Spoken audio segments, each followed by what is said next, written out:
Hi friends, नमस्कार। स्वागतम सुस्वागतम। खेमचो मजामा, जय हिंद। आप सभी को मेरे यूट्यूब चैनल नेटवर्थ रिचेस में फिर से हार्दिक स्वागत है।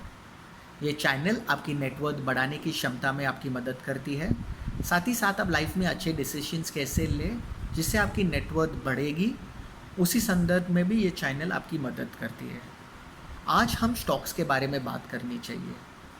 बहुत सारे लोगों के मन में ये सवाल होता है कि हमारे पोर्टफोलियो में हमारे पास कितने स्टॉक्स होने चाहिए।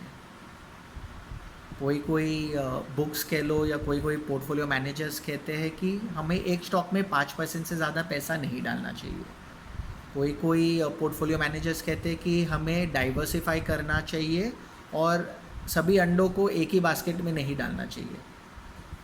कोई कोई पोर्टफोलियो मैनेजर्स कहते हैं कि अगर आपके पास कन्विक्शन हो तो सारे का सारा पैसा आप एक ही अंडे में डाल दो। तो ऐसे बहुत सारे लोगों की अलग अलग विचारधाराएं हैं। मैं मेरी जो विचारधारा है वो ये है कि सबसे पहले आपको देखना चाहिए कि आपके पोर्टफोलियो का साइज़ क्या है, कि वो पोर्टफोलियो का साइज़ क्या है, उसके ऊपर आप वेरियस डिसीजंस ले सकते हो। अगर आपका पोर्टफोलियो साइज़ ही बहुत छोटा है, 50,000 से लेके 1.5 लाख के बीच में है, तो 20-25 स्टॉक्स होके कुछ फ़ायदा नहीं होने वाला। क्योंकि अगर वो स्टॉक्स ऊपर भी गए तो आपके ओवरऑल नेटवर्थ में कुछ ज़्यादा इम्पैक्ट नहीं होगा, क्योंकि कुछ स्टॉक्स ऊपर जाएंगे, कुछ स्टॉक्स नीचे जाएंगे। तो सबसे पहले आपका एक significant portion of your net worth stocks में होना चाहिए और आपका पोर्टफोलियो साइज़ थोड़ा बढ़िया होना चाहिए। 5 लाख से लेके 10 लाख के बीच में आपका पोर्टफोलियो साइज़ होना चाहिए। अगर इतना तक आपका पोर्टफोलियो साइज़ है, उसके बाद आपको ये देखना है कि आप एक ही सेक्टर में इन्वेस्टेड ना रहें। कोई कोई लोग क्या करते हैं कि एक ही सेक्टर में डाल देते हैं। मतलब बैंकिंग सेक्टर उनका फेवरेट है, मतलब सब बैंकिंग स्टॉक्स में डाल दिए। कोटक बैंक से लेके एसबीआई से लेके ICI, HDFC, bank of Baroda, सब बैंकिंग स्टॉक्स हैं। फिर इंटरेस्ट रेट्स ऊपर नीचे हो जाए, किधर रिसेशन लग जाए, तो सब बैंकिंग स्टॉक्स एक ही साथ टूटते हैं और उनका नेटवर्थ एक ही साथ नीचे आ जाता है।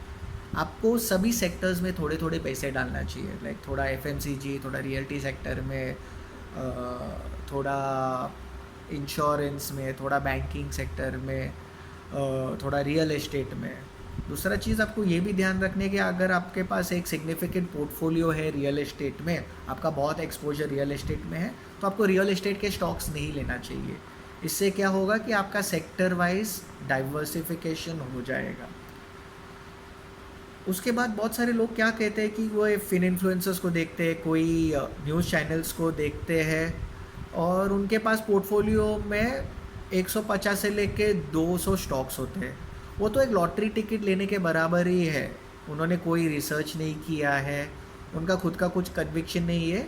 ये लोग बोरोड कन्विक्शन पे जाके स्टॉक्स खरीद लेते हैं। एक चीज़ आपको याद रखनी चाहिए कि अगर आप बोरोड कन्विक्शन पे कुछ भी करते हो लाइफ में, तो आप कभी आगे नहीं बढ़ोगे और आपकी नेटवर्थ भी आगे नहीं बढ़ेगी। एक डिसेंट पोर्टफोलियो साइज़ जो होता है, देखो हम लोग एक आम मुसद्दी लाल है, हम ऑफिस जाते हैं, हमारी पगार 50,000 से लेके 2 लाख के बीच में फ्लक्चुएट होती है। कोई कोई नीचे है, कोई कोई ऊपर है। तो हम सुबह 9 से लेके 6 बजे तक हमारी ऑफिस ड्यूटी होती है। इसी बीच में हम थोड़ा स्टॉक्स लेते हैं, थोड़ा स्टॉक्स बेचते हैं, ट्रैवलिंग पे भी हमारा टाइम लगता है।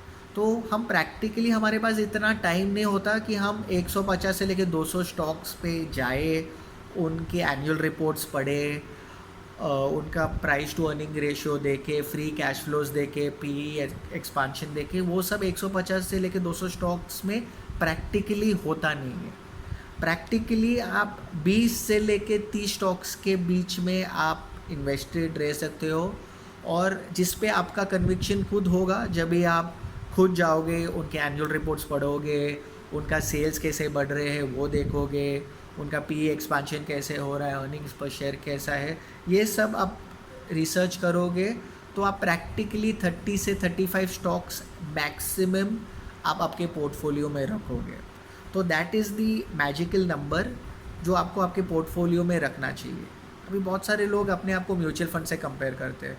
बहुत लोग बोलते हैं अरे म्यूचुअल फंड के पास तो 70-80 शेयर्स होते हैं उनके पोर्टफोलियो में।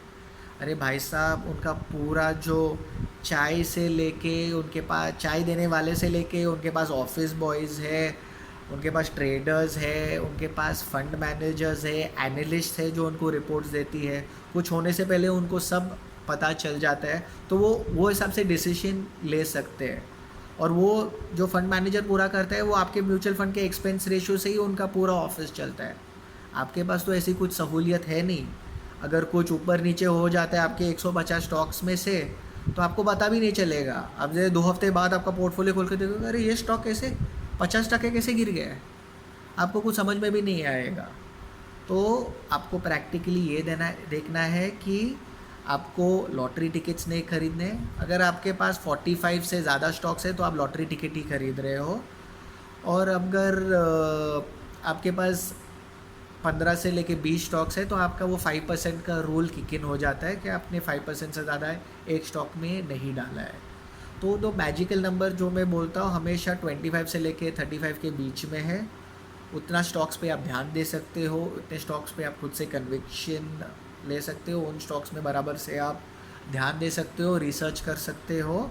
और इतना ही स्टॉक्स होना चाहिए जो आपकी नेटवर्थ, अगर आप अच्छे से करें तो आपके कन्विक्शन पे आपकी नेटवर्थ बढ़ती जाएगी।